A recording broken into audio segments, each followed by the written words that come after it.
গরমে গোসল করার আগে এটি ত্বকে লাগিয়ে নিন। আপনার ত্বক অনেক বেশি সুন্দর হয়ে যাবে। ত্বক থেকে কালো দাগ ছোপ দূর হয়ে যাবে। কালো ত্বক ফর্সা হয়ে যাবে। গরম পড়লে অনেকেরই দেখা যায় ত্বক অনেক বেশি কালচে দেখায়, ত্বক থেকে ঘাম হয় আর ত্বক অনেক বেশি জ্বালা পোড়া করে। যদি আপনারা এটি ব্যবহার করেন তাহলে কিন্তু এই ধরনের সমস্যার সমাধান হয়ে যাবে।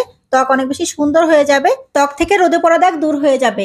কারো মুখে যদি মেস্তা বা তিল থাকে, কালো তিল বা লাল তিল, তা দূর হয়ে ত্বক অনেক বেশি সুন্দর হয়ে যাবে। এটি ব্যবহার করলে ত্বক থেকে বয়সের ছাপ, বলিরেখা দূর হয়ে ত্বক অনেক বেশি সুন্দর হয়ে যাবে। এই রেমেডিটি অত্যন্ত কার্যকরী একটি রেমেডি। বিশেষ করে গরমকালে যদি আপনারা আপনাদের ত্বককে অনেক বেশি সুন্দর রাখতে চান তাহলে এই রেমেডিটি ব্যবহার করুন। একবার ব্যবহার করলে আপনারা খুব ভালো ফলাফল পাবেন।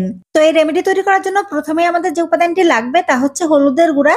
আমি এখানে রান্না করার জন্য আমরা যে হলুদের গুঁড়া ব্যবহার করি সেই হলুদের গুঁড়া নিয়েছি সামান্য একটু পরিমাণে। যেহেতু রান্না করার হলুদের গুঁড়া সবসময় সবার হাতের কাছে পাওয়া যায়, এর জন্যই কিন্তু আমি এখানে রান্না করার হলুদের গুঁড়া ব্যবহার করেছি। আপনারা ইচ্ছে করলে কাঁচা হলুদ বেটেও এখানে ব্যবহার করতে পারবেন। নেক্সট আমাদের যে উপাদানটি লাগবে তা হচ্ছে টক দই।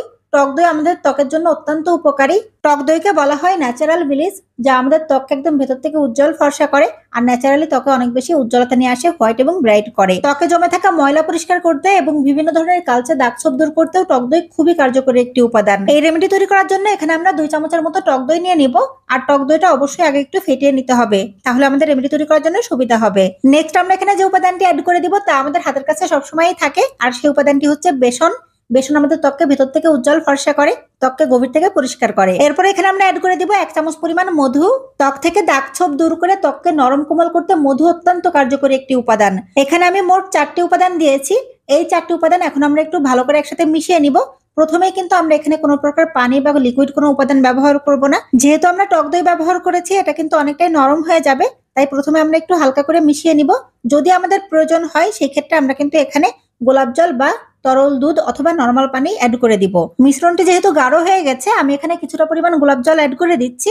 অ্যাড করে দিয়ে আমরা এটাকে খুব ভালো করে মিশিয়ে নিয়ে একটি ফেস প্যাক তৈরি করে নেব। তো দেখুন আমি খুব ভালো করে মিশিয়ে নিয়েছি।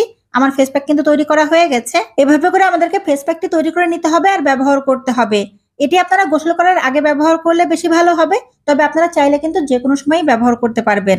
এই ফেস প্যাকটি আপনারা মুখ, হাত, পা সহ পুরো শরীরেই ব্যবহার করতে পারবেন। এটি ব্যবহার করার সাথে সাথেই কিন্তু আপনার ত্বক অনেক বেশি উজ্জ্বল ফর্সা দেখাবে। এটি আপনারা সপ্তাহে 2 থেকে 3 দিন ব্যবহার করতে পারবেন। এটি ত্বকে ভালো করে অ্যাপ্লাই করবেন। অ্যাপ্লাই করার পরে ত্বকে লাগিয়ে রাখবেন 15 থেকে 20 মিনিটের জন্য। 15 থেকে 20 মিনিট পরে নরমাল পানি দিয়ে খুব ভালো করে ধুয়ে নেবেন। আপনারা যদি এটি ব্যবহার করেন তাহলে আপনাদের ত্বক দেখলে আপনারা নিজেরাই অবাক হয়ে যাবেন, কারণ এটি আপনাদের ত্বককে ইনস্ট্যান্টলি উজ্জ্বল ফর্সা করে তুলবে, অনেক বেশি হোয়াইট এবং ব্রাইট দেখা যাবে। যদি আপনারা ঘরে বসে আপনাদের ত্বককে অনেক বেশি সুন্দর করতে চান, হোম রেমেডি দিয়ে আপনাদের ত্বককে অনেক বেশি ভালো রাখতে চান, তাহলে অবশ্যই এই রেমেডি তৈরি করে ব্যবহার করুন। আশা করি আমার আজকের ভিডিওটা আপনাদের ভালো লেগেছে। ভালো লাগলে অবশ্যই ভিডিওতে লাইক দিবেন, ভিডিওটি শেয়ার করবেন। ধন্যবাদ।